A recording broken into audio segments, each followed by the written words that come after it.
On a aujourd'hui chez les indépendantistes, à mon avis, une alliance extrêmement étrange de gens qui n'ont pas grand-chose à voir entre eux. On a des gens qui sont, des identitaristes ethnolinguistiques, c'est-à-dire qui pensent que parce que le catalan est une langue différente du castillan, il faut qu'il y ait une souveraineté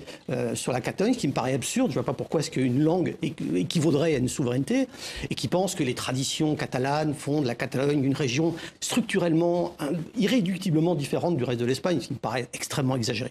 Et puis on a des gens qui disent, voilà, on a essayé, la preuve, le statut de 2006 annulé en 2010, on a essayé la négociation avec Madrid, ça ne marche pas, donc maintenant il faut qu'on se débrouille tout seul, on ne peut rien faire avec ces Espagnols structurellement centralisateurs. Et puis vous avez une troisième tendance, et tout ça est un peu mélangé,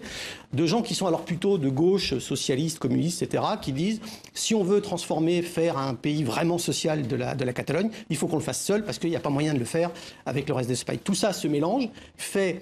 quelque chose qui est un cocktail un peu étrange, mais de gens qui font, dans les urnes, 47-48%, pour ce qui est des élections parlementaires au Parlement catalan, dont on ne sait pas s'ils sont majoritaires dans l'opinion, et dont Madrid ne veut pas qu'ils organisent un référendum. Pour le savoir, la question, c'est si on organise un référendum, effectivement, avec l'assentiment de Madrid, et que la majorité des Catalans, comme ça semble se dessiner dans les sondages, disent non à l'indépendance, est-ce que les indépendantistes vont pour autant renoncer? Est-ce qu'ils vont accepter le verdict des urnes? Et est-ce qu'ils ne vont pas demander tous les 2 ans qu'on revote au cas où les Catalans auraient changé d'avis? Oui, parce que